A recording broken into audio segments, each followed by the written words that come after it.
Sheikh doctor Muzaffar বিন মাহসিনের বক্তব্য শুনবেন। আপনার অনেক সামর্থ্য আছে, আপনি উট কুরবানি দেন।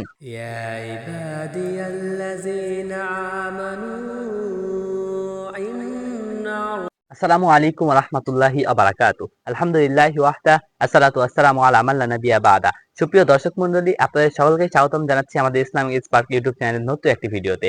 আজকের ভিডিওতে আমরা যে বিষয়গুলো নিয়ে আলোচনা করব সেটা হচ্ছে কুরবানির পশু কেমন হবে। আমাদের সমাজে যেমন কুরবানির পশু ডোনাল্ড ট্রাম্প, তারপর এলেন মাস্ক, এই যে এসব ইত্যাদি নাম, আসলে এসব নাম কি রাখা যাবে? এ সম্পর্কে জানতে আমাদের পুরো ভিডিওটা দেখুন, আর ভিডিওর প্রথমেই লাইক করবেন এবং চ্যানেলটা সাবস্ক্রাইব করবেন। চলুন ভিডিও শুরু করা যাক।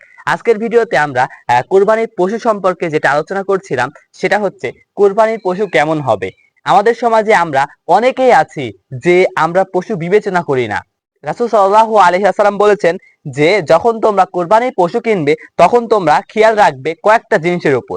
একটা হচ্ছে পশু কি ন্যাংরা, পশু কি চোখে দেখে না, পশু কি কোনো অসুখ আছে, বা পশু একদম চিকন যেটা বাজারে চলে না, এবং পশুর দাঁত আছে কিনা। এই কয়েকটা জিনিস আমাদের প্রত্যেককেই লক্ষ্য রাখতে হবে। আমরা সকলেই জানি যে খাসি বা বরকি যেটা 1 বছরের দাঁতে, সেক্ষেত্রে 1 বছর হয়ে গেছে এখন যদি না দাঁতে, তখন অনেকেই বলছে সেই পশু দ্বারা কুরবানি হবে। কিন্তু রাসূল সাল্লাল্লাহু আলাইহি ওয়াসাল্লামের স্পষ্ট হাদিস হচ্ছে যদি পশু না দাঁতে সেই পশু দ্বারা কুরবানি হবে না। সুতরাং প্রত্যেকটা পশুকে দাঁততে হবে।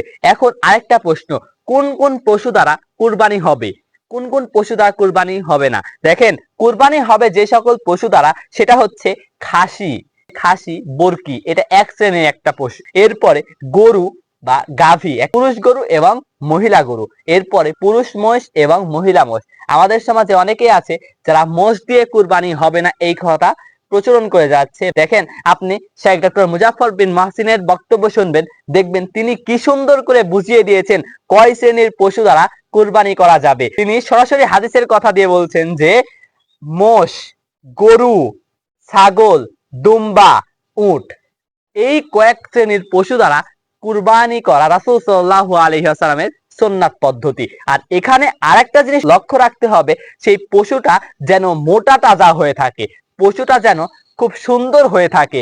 এই পশু যত সুন্দর হবে আপনার নেকি মনে করতে হবে তত বেশি হবে। এখন বলছেন আপনার সামর্থ্য নেই যে 15,000 টাকা দিয়ে একটা খাসি কিনার, আপনি কি করছেন, আপনার পাশের বাড়ির একজন কিনেছে হচ্ছে 30,000 টাকা দিয়ে একটা খাসি, তার সাথে আপনি টক্কর দিতে গিয়ে তার সামনে আপনার 15,000 টাকা দামের খাসি খুবই ছোট মনে হবে। তাই কি করছেন, তাই আপনি ঋণ করে আপনি 30,000 40,000 টাকা দিয়ে একটা খাসি কিনে নিয়ে আসলেন, একটা গরু কিনে নিয়ে আসলেন তাকে দেখানোর উদ্দেশ্যে। এই কুরবানি তো কবুল হবে না, আপনি নিজে বরং এই কুরবানির কারণে আপনি ক্ষতিগ্রস্তদের অন্তর্ভুক্ত হবেন। সুতরাং আমরা প্রত্যেকেই এটা মনে রাখবো, আমার সামর্থ্য যতটুকু ততটুকু দিয়ে আমরা কুরবানি করব।